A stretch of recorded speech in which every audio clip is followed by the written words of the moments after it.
بسم الله الرحمن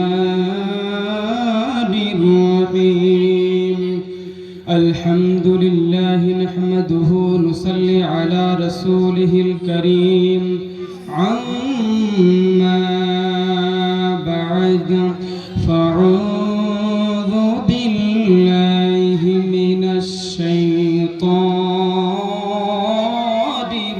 الرجيم بسم الله الرحمن الرحيم قل بفضل الله وبرحمته فبذلك فليفرحوا هو خير مما يجمعون صدق الله العظيم وصدق رسوله النبي الأمين المتين الكريم ونحن على ذلك لمن الشاهدين والشاكرين والحمد لله رب العالمين সমস্ত তারিফ প্রশংসা সিমান আল্লাহ পাক রব্বুল আলামিনের জন্য যিনি আজকে আসমান জমিন পাহাড় পর্বত নদী সব কিছু বানিয়েছেন তিনার প্রতি শুকরিয়া আদায় করে সকলে মিলে বলি আলহামদুলিল্লাহ। তারপরে পরে আকায়েদ আমাদের মাদানিকা তাজদার মক্কা সরদার হুজুর পূর্ণ সরকার আহমদ মুস্তাফা মুহাম্মদ মুস্তাফা সাল্লাল্লাহু তাআলা আলাইহি সাল্লামের উপরে হাজারো হাজার লাখ লাখ কোটি কোটি দরুদ সালাম বর্ষিত হোক। সকলে মিলে উচ্চ আওয়াজে বলি আল্লাহুম্মা আমিন। আল্লাহ রাব্বুল আলামিন কোরআন শরীফের 11 পারার মধ্যে বললেন 14 নম্বর সাফার মধ্যে কুল বিফাদলিল্লাহি ওয়া বিরহমাতিহি ফাবিযালিকা ফালিয়াফরাহু হুয়া খায়রুম মিম্মা ইয়াজমাউন। তো আল্লাহ রাব্বুল আলামিন বললেন হাবিব আপনি বলুন যে আমি আল্লাহ রাব্বুল আলামিনের নিয়ামতকে পেয়ে দয়াকে পেয়ে তোমরা খুশি উপার্জন করো, খুশি মানাও। তো সে রাসূল সাল্লাল্লাহু তাআলা আলাইহি ওয়াসাল্লামকে পেয়ে আমাদেরকে খুশি মানাতে বললেন, খুশি উপার্জন করতে বললেন। কিন্তু এই হুজুর সাল্লাল্লাহু তাআলা সাল্লামের আগমনে কেউ খুশি হয়েছিল আর কেউ কিন্তু নারাজ হয়েছিল। এবং হুজুর সাল্লাল্লাহু তাআলা আলাইহি ওয়াসাল্লামের আসার আগে দুনিয়াটা কেমন ছিল, কেমন জাহিলিয়াতের যুগ ছিল আপনাদের সম্মুখে কিছু সময়ের মধ্যে আপনাদের সম্মুখে তুলে ধরবো। তার আগে আপনাদের সম্মুখে ছোট্ট করে আগে গজল পেশ করব। দেখা দাও রাসূলুল্লাহ তুমি কাঁদে আশিক তোমার, দেখা দাও রাসূলুল্লাহ তুমি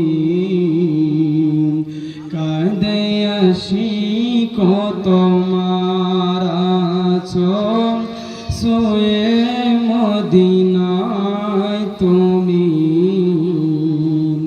ডেকে নাও রওজা তোমার। রাসূলুল্লাহ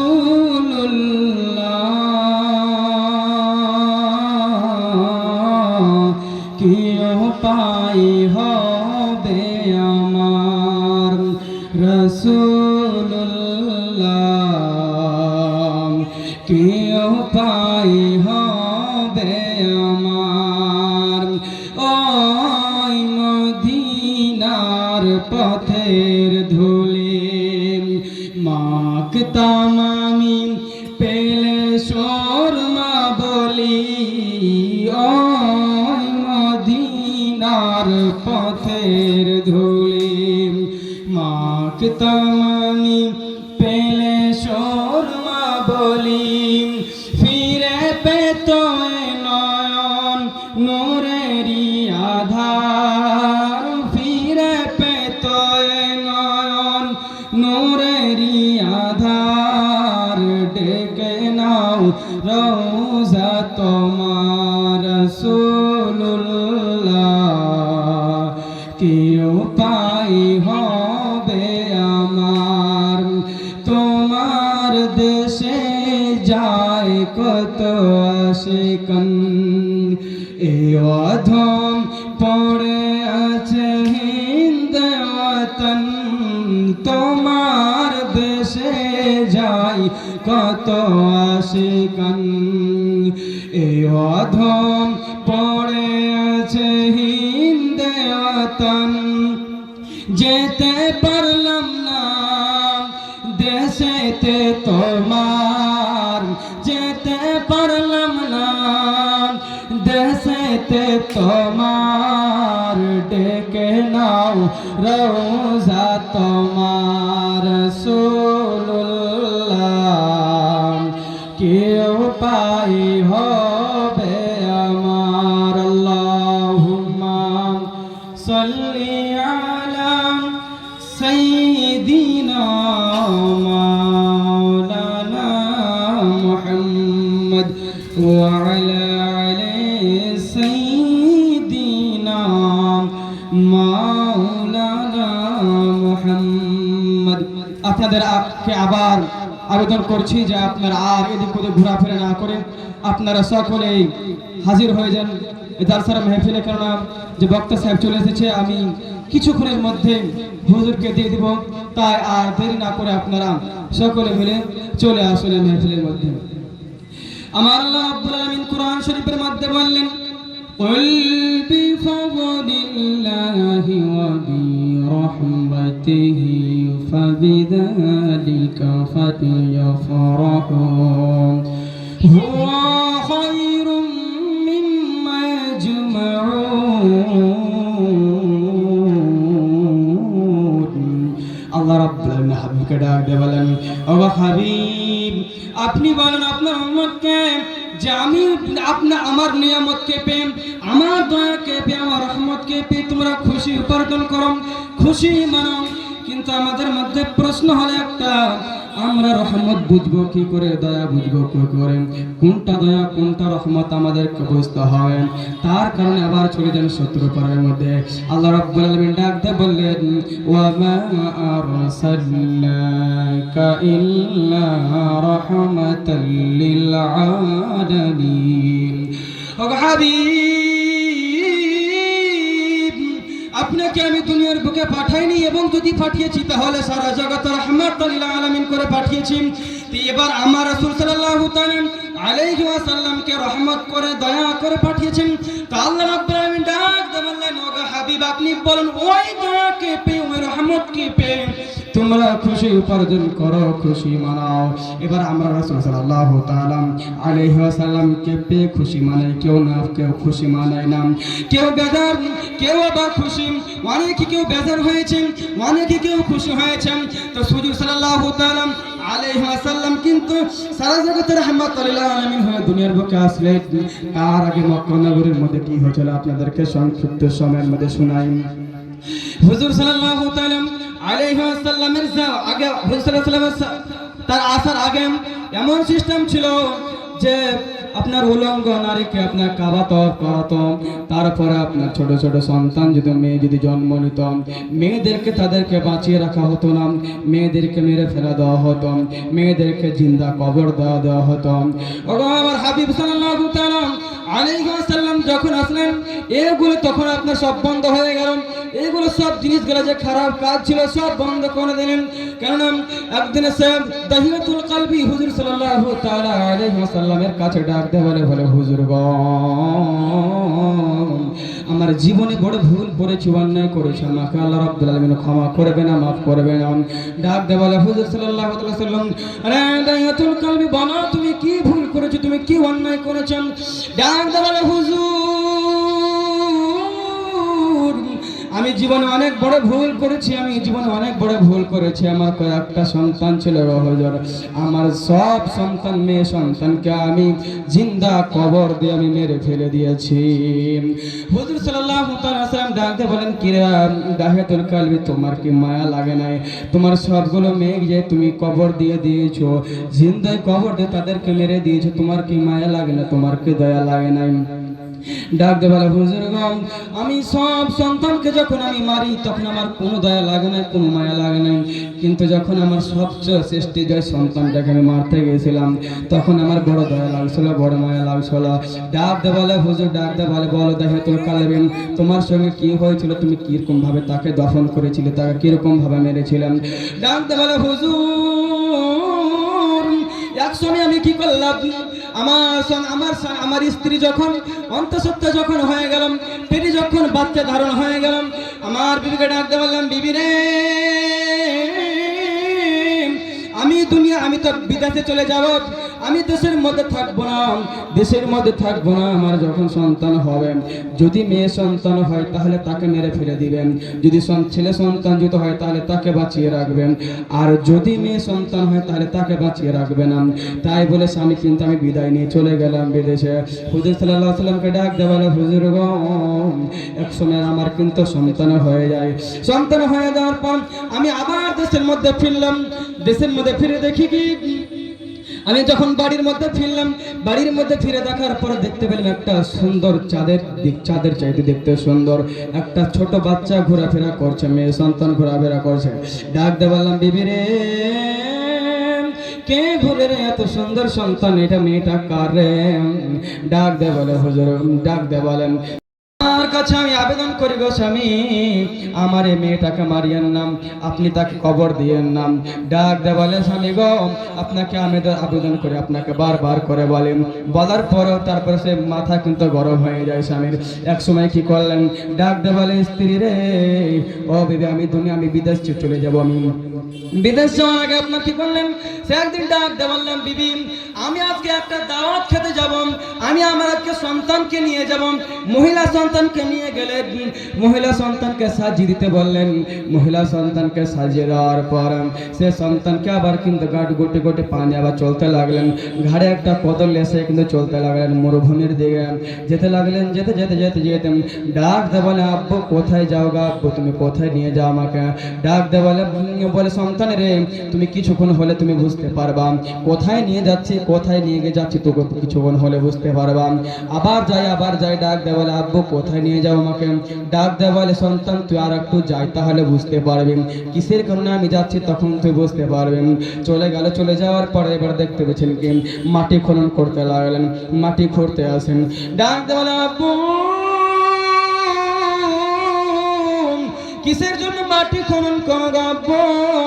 ডাক দে বলে, সন্তানের কিছুক্ষণ হলে তুই বুঝতে পারবি কিসের জন্য আমি মাটি খনন করতেছি রে সন্তান। আবার মাটি খোঁড়া শুরু করে দিলেন, মাটি খোঁড়া শুরু করে দিলেন। মাটি খুঁড়তে আসেন, গর্ত করতে আসেন, কবর বানাতে আসেন। কিছু মাটি কিন্তু সে বাপের দাড়ির মধ্যে পড়ে যায়। সে সন্তানকে বললেন, দাড়ি গুলি দিয়ে মাটিগুলি ঝেড়ে নামিয়ে দিলেন। ডাক দে বলে, আব্বু কিসের জন্য মাটি খনন করেন?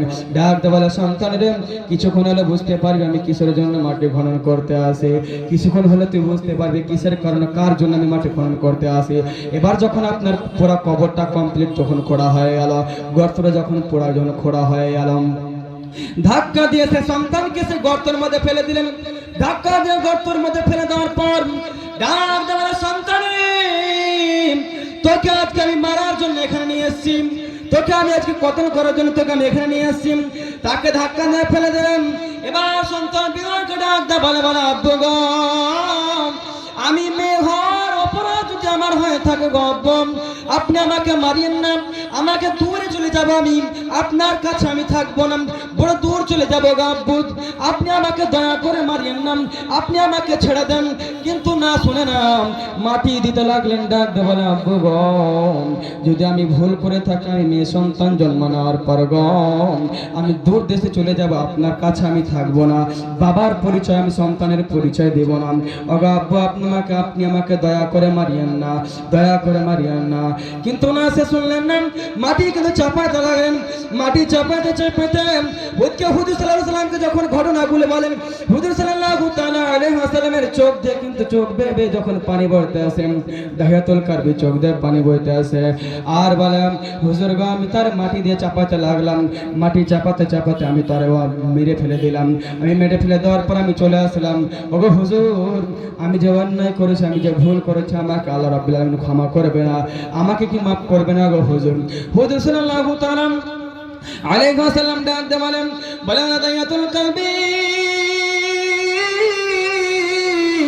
তুমি জীবনে যত গুনাহ করেছো, তুমি যত জীবনে গুনাহ করেছো, যেদিনকে তুমি তোমার ধর্ম ত্যাগ করিয়া এই হাবিবুল্লাহর ধর্মকে গ্রহণ করেছো, এই হাবিবুল্লাহর কালমাকে তুমি যেদিনকে পড়ে নিয়েছো, আল্লাহ রাব্বুল আলামিন তোমার জীবনের যত গুনাহ হয়েছিল, পিছনের গুনাহ তোমার সব ক্ষমা করে দিয়েছে। সব সব গুনাহকে আল্লাহ রাব্বুল আলামিন তোমার ক্ষমা করে দিয়েছে। তুমি যত ভুল করেছো, যেদিনকে তুমি তোমার হাবিবের কদমে তুমি পড়ে গিয়েছো, তোমার ওদিনকে সব গুনাহকে আল্লাহ রাব্বুল আলামিন ক্ষমা করে দিয়েছে। তাহলে এবার ভাবুন রাসূল সাল্লাল্লাহু তাআলা সাল্লাম কেমন ছিলেন, কেমন দয়া, কেমন মায়া। যে লোকটা আপনার হুজুর সাল্লাল্লাহু তাআলা আলাইহি ওয়াসাল্লামের উম্মত হওয়ার আগে নিজের 8টা 9টা সন্তানকে দাফন করে দিয়েছিলেন, কোনো মায়া ছিল না সন্তানের প্রতি। কিন্তু যখন হুজুর সাল্লাল্লাহু আলাইহি ওয়াসাল্লামের গোলাম হয়ে গেলেন, যখন হুজুর সাল্লাল্লাহু আলাইহি ওয়াসাল্লামের পায়রাবি করতে লাগলেন, তখন এমন দয়াময় হয়ে গেল যে হুজুর সাল্লাল্লাহু আলাইহি ওয়াসাল্লাম ছাড়া আর কিছু তখন বুঝেন না। ডাক দেবেন, হুজুর আমাকে ক্ষমা হবে না? হুজুর সাল্লাল্লাহু তাআলা আলাইহি ওয়াসাল্লাম বলেছিলেন যে তোমার যত গুনাহ হয়েছে পিছনে, আমার কাছে তুমি যেদিনকে চলে এসেছো, আমার দরবারে তুমি যেদিনকে চলে এসেছো, আমার কালেমা তুমি যেদিনকে পড়ে নিয়েছো, আমার ধর্মকে তুমি যেদিনকে গ্রহণ করে নিয়েছো, সব তোমার গুনাহকে ক্ষমা করে দিয়েছে।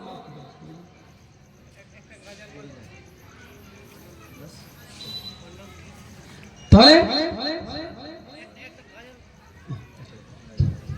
সেদিনকে তার জীবনের গুনাহগুলিকে ক্ষমা করে দেওয়া হয়েছিল। তো হুজুর সাল্লাল্লাহু আলাইহি ওয়াসাল্লামকে মক্কাতে আল্লাহ রাব্বুল আলামিন দিয়েছিলেন, মক্কা নগরীতে আল্লাহ রাব্বুল আলামিন তাকে এনেছিলেন। কিন্তু হুজুর সাল্লাল্লাহু আলাইহি ওয়াসাল্লামের জামানার আগে আরো অনেক অনেক এরকম ঘটনা আছে যেগুলো হুজুর সাল্লাল্লাহু তাআলা আলাইহি ওয়াসাল্লামের আসার পর সব ঠিক হয়ে গেছে। তো আপনারা আর দেরি না করে আপনারা সকলে চলে আসুন, কেননা যে আমি আরেকটা গজল বলে আপনাদের সম্মুখ থেকে বিদায় নিব। বক্তা সাহেব এসে হাজির হয়ে গেছেন, আপনারা আর দেরি না করেন, আর এদিক না ঘোরাফেরা করেন, আপনারা সকলে এসে হাজির হয়ে যান। ও মদিনার মাটি রে,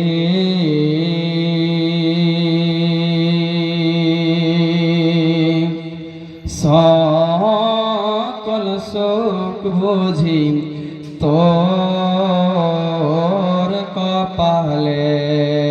ও মদিনার মাটি রে, সকল সুখ বুঝি তোর কপালে।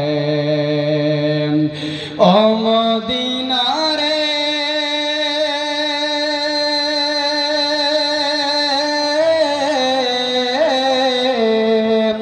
তোর বুকে আমার নবী, যার লাগে পাগল সবে, তার তার হইল সৃষ্টি ত্রিভুবন।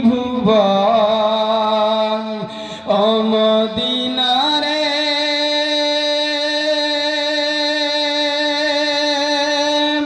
তোর বুকে আমার নবী, যার লাগে পাগল সবে, তার তার হইল সৃষ্টি ত্রিভুবন।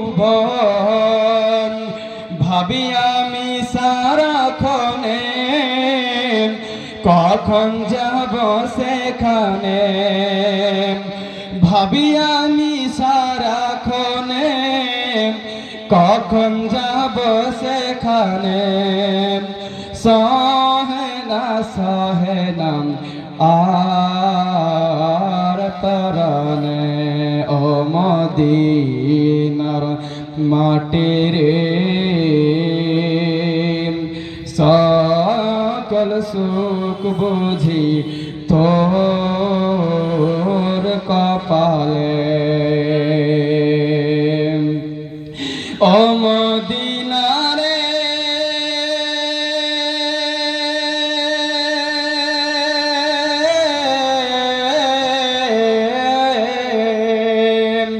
পাখি যদি হতাম আমি, ওড়ে ওড়ে যেতাম আমি, থাকত না মনে কোনো বেদনা। ও মদিনা রে,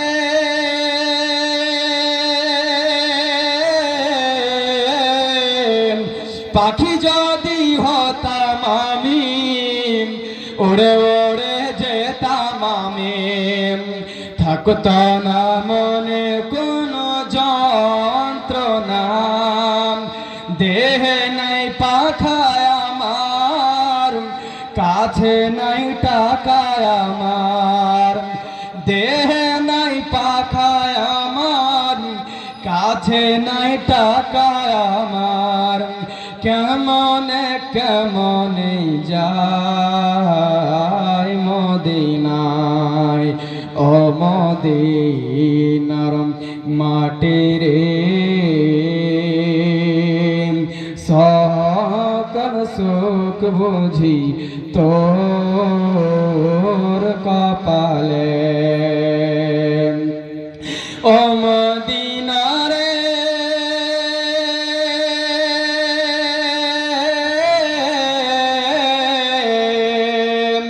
তোর বুকে গেলে আমি কত সুখী হতাম জানে, তোর বোঝাইব কে মনে,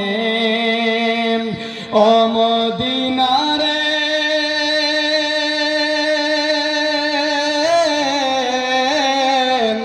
তোর বুকে গেলে আমি কত সুখী হতাম জানে, তোর বোঝাইব কে মনে। নবী রওজা মুবারক গিয়ে নবীজি কে সালাম দিয়ে, নবী রওজা মুবারক গিয়ে নবীজি কে সালাম দিয়ে, বলিতাম মনের বেদনা, ও মদিনার মাটির সকল সুখ বুঝি তোর কপালে, ও মদিনা রে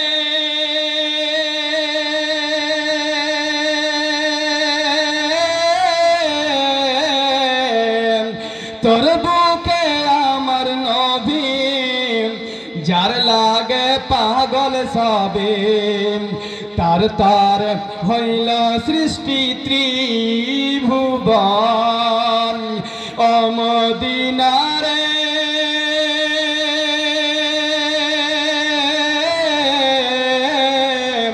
তোর বুকে আমার নবী যার লাগে পাগল সবে, তার তার হইল সৃষ্টি ত্রিভুবন। ভাবি আমি সারাক্ষণে কখন যাব সেখানে, ভাবি আমি সারাক্ষণে কখন যাব সেখানে, সহে না আর প্রাণে, ও মদিনার মাটির সকল সুখ বুঝি তোর কপাল।